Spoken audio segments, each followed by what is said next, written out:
Hi, hello viewers, welcome to the Late Night Talk.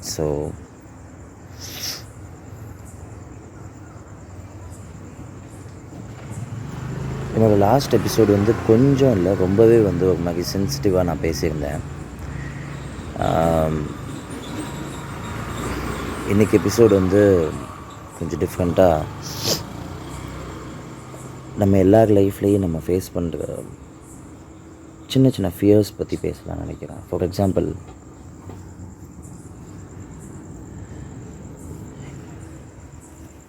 எனக்கு என் வாழ்க்கையில் இருந்த ஒரு 3 ஃபியர் பற்றி பேசணும்னு நினைக்கிறேன். அதில் முக்கியமான ஒரு ஃபியர் என்னென்னு பார்த்தீங்கன்னா,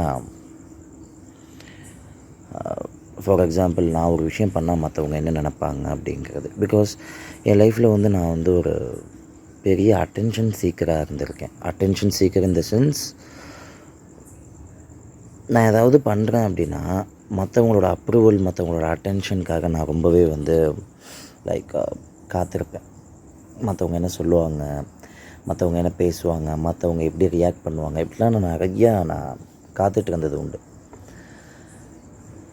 இது வந்து ரொம்ப பெரிய தப்பு அப்படிங்கிறத வந்து லேட்டரான் இல்லை, லைஃப்பில் எல்லா சமயமுமே ரியலைஸ் பண்ணியிருக்கேன். ப்ராப்ளம் என்னென்னா, என்கிட்ட உள்ள ஒரு கெட்ட விஷயம், கெட்ட பழக்கம் என்னென்னா, நான் தப்புன்னே தெரிஞ்சால் கூட அது எத்தனை பேர் சொன்னாலும் கூட அதை வந்து அக்செப்ட் பண்ணிக்க முடியாது. பிகாஸ் எனக்கு சின்ன வயசுலேருந்தே வந்து நான் தனியாகவே வளர்ந்த ஒரு மனுஷன், தனியாகவே வளர்ந்த ஒரு பையன்லேருந்து மனுஷனாக ஆனதுமே சரி, நான் அந்த தனியாகவே என் ஜேர்னி ஆரம்பித்து இவ்வளோ தூரம் வந்திருக்கேன். ஸோ அந்த தனியாக நான் ஏன் மென்ஷன் பண்ணுறேன்னா, நான் எந்த ஒரு எமோஷனாக இருக்கட்டும் அதை வந்து தனியாக தான் நான் வந்து ப்ராசஸ் பண்ணியிருக்கேன். ஒரு டீமு, ஒரு குரூப்பு, ஒரு ஒரு என்னோடய எமோஷன்னு வந்துருச்சு அப்படின்னா, நான் வந்து என்னன்னு சொல்கிறது, அதாவது என்னுடைய எமோஷன் அப்படின்னு வந்துருச்சு அப்படின்னா, ஜஸ்ட் அ மினிட்.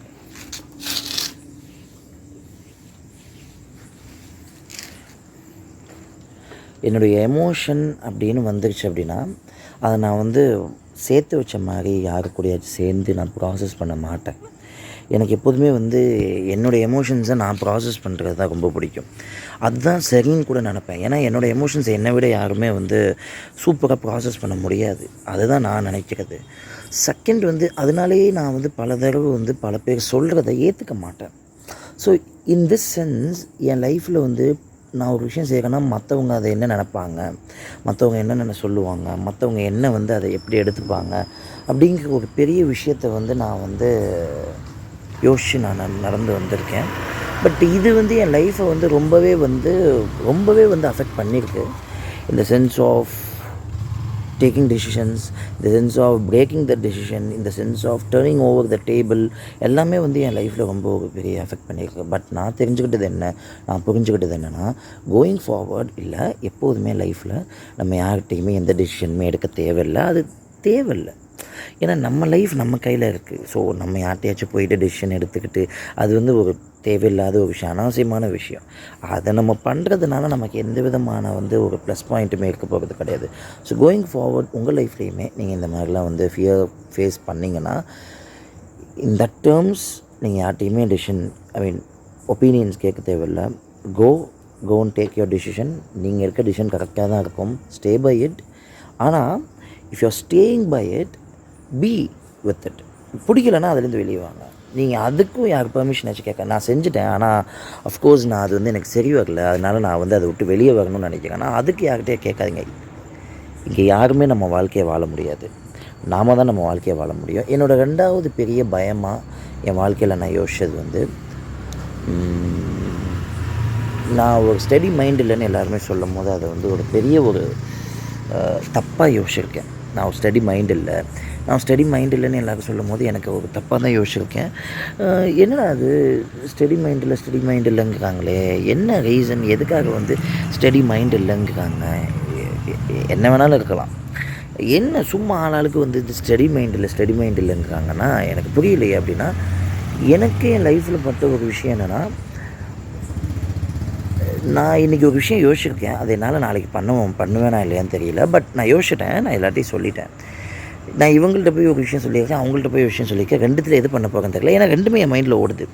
அப்போ நான் பண்ண ஒரு பெரிய தப்பு என்னென்னா, நம்ம போயிட்டு எல்லார்கிட்டையும் நான் என்ன பண்ணேன், நான் சொல்ல ஆரம்பித்தேன். நான் பண்ணணும்னு நினச்சா பண்ணிடணும், பண்ண வேணாம்னு நினச்சா பண்ணக்கூடாது. அதை நான் சொல்கிறதுனால பல பேர் என்ன பண்ணுறாங்க, they are fixing the perception. இவன் இதை பண்ணுவான், இவன் இதை பண்ண மாட்டான். ஸோ நான் சொன்னதுக்கப்புறமும் அதை பண்ணலைன்னா ஆப்வியஸாக இவன் அதை பண்ண மாட்டான் அப்படிங்கிற வேண்டியது. ஸோ இது வந்து ஒரு பெரிய ப்ராப்ளமாக என் லைஃப்பில் வந்து நான் பார்த்துக்கிட்டு தான் இருக்கேன். ஸோ என்றைக்குமே நான் வந்து ஒரு விஷயத்தை இப்போ ரீசெண்டாக என் லைஃப்பில் நான் கற்றுக்கிட்ட விஷயம் என்னென்னா, நம்ம ஒரு விஷயம் பண்ணுறோன்னா அதை நம்ம சொல்ல வேண்டிய அவசியமே இல்லை. அது எதுக்காக சொல்லணும்? இப்போ ஃபார் எக்ஸாம்பிள் என் லைஃப்பில் நான் ஒரு விஷயம் பண்ணுறேன், அந்த விஷயம் வந்து அது success failure what ever it is, அதை நான் தான் ஃபேஸ் பண்ண போகிறேன், அதை நான் தான் கஷ்டப்படணும், அதுக்கு நான் தான் இது பண்ணணும். மற்றவங்கள்ட்ட சொல்கிறதுனால என்ன, அவங்க பாராட்டுவாங்க, அவங்க வந்து இல்லை அவங்க தான் கமெண்ட் சொல்லுவாங்க, அவங்களோட கமெண்ட் முக்கியம். No, not at all. So லைஃப்பில் நான் கற்றுக்கிட்ட மாதிரி நான் உங்களுக்கு சொல்கிறது என்னென்னா, என்றைக்குமே யாருடைய கமெண்ட்டுக்கும் வெயிட் பண்ணாதீங்க. ஏன்னா அது waste of time.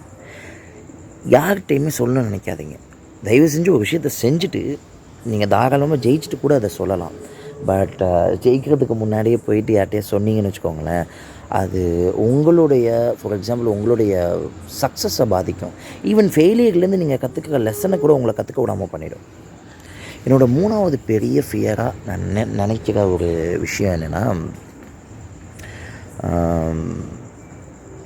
What I மீன், ஏன்னா இது ரெண்டுமே வந்து என் லைஃப்பில் ரொம்ப பெரிய ஒரு தாட் ப்ராசஸாக நான் யோசித்து நான் மாற்றிக்கணும்னு நினச்சி மாற்றிக்கிட்ட ஒரு விஷயம். 3வது விஷயம் வந்து டேக்கிங் டிசிஷன்ஸ். நான் எப்போதுமே எதை யூஸ் பண்ணி டிசிஷன் எடுப்பேன்னா, என்னோடய கட்ஸை யூஸ் பண்ணி டிசிஷன் எடுப்பேன். அதாவது என்னோடய இன்ட்யூஷன், எனக்கு மனசில் என்ன தோணுதோ அதை தான் நான் செய்வேன். கரெக்டு.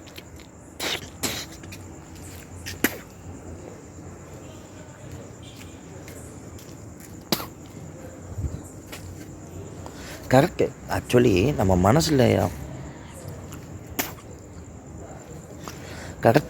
மனசில் என்ன யோசிக்கிறோமோ அதை பேஸ் பண்ணி தான் நம்ம டிசிஷன் எடுக்கணும். ஆனால் எப்போதுமே அது சரியாக வருமானு கேட்டிங்கன்னா கண்டிப்பாக கிடையாது. ஸோ அதனாலேயே நான் என்ன யோசிக்க ஆரம்பிச்சிட்டேன்னா, நம்ம மனசில் தோன்றதை பற்றி மட்டும் யோசித்து டிசிஷன் எடுக்கக்கூடாது. என்றைக்குமே ஃபார் எக்ஸாம்பிள் நம்ம ஒரு டிசிஷன் எடுக்கிறோன்னா, அது வந்து ஃபார் எக்ஸாம்பிள் இப்போ எனக்கு 2 பசங்க இருக்காங்க. நான் ஒரு டிசிஷன் எடுக்கும்போது நான் அவங்கள எந்த விதத்துலையும் பாதிக்கக்கூடாது. நான் என் ஒய்ஃபையும் என் பசங்களையும் பாதிக்கிற மாதிரி ஒரு டிசிஷன் எடுத்தேன் அப்படின்னா, அந்த டிசிஷன் எடுக்காமலே இருந்துடலாம். நான் எதுக்காக அந்த டிசிஷன் எடுக்கணும்?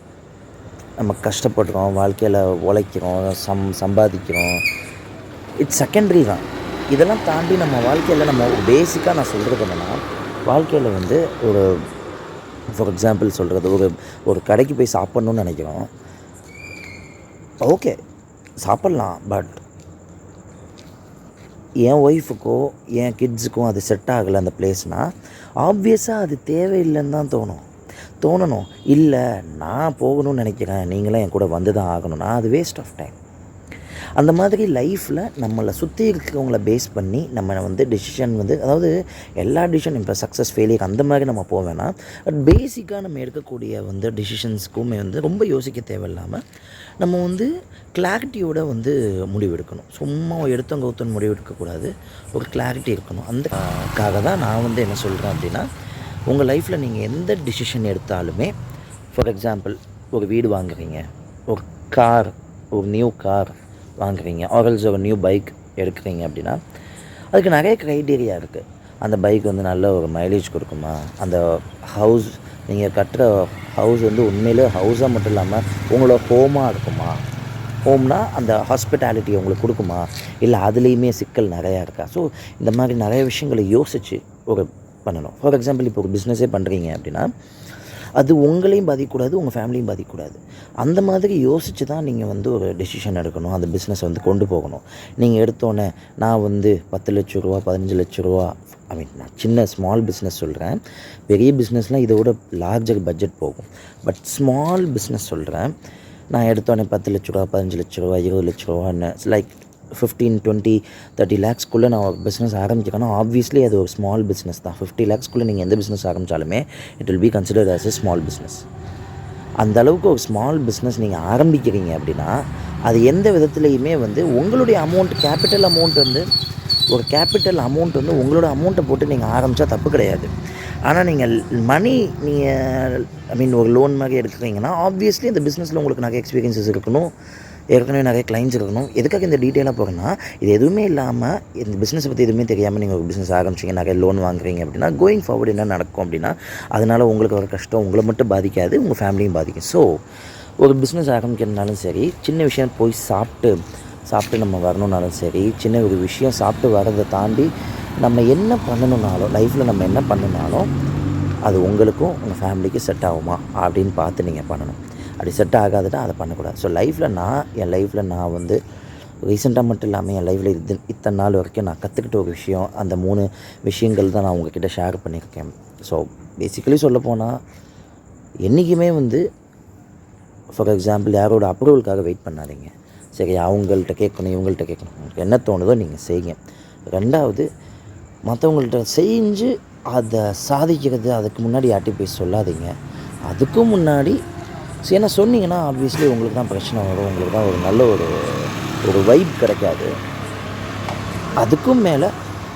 இதுக்கும் மேலே சொல்லப்போனால் யார்கிட்டையும் வந்து அது என்ன சொல்கிறதையும் தாண்டி நீங்கள் வந்து ஃபார் எக்ஸாம்பிள் எப்படி சொல்கிறது, யார்கிட்டையாச்சும் போய் சொல்கிறீங்கன்னா அது ஓகே, இல்லை சொல்லாதீங்க.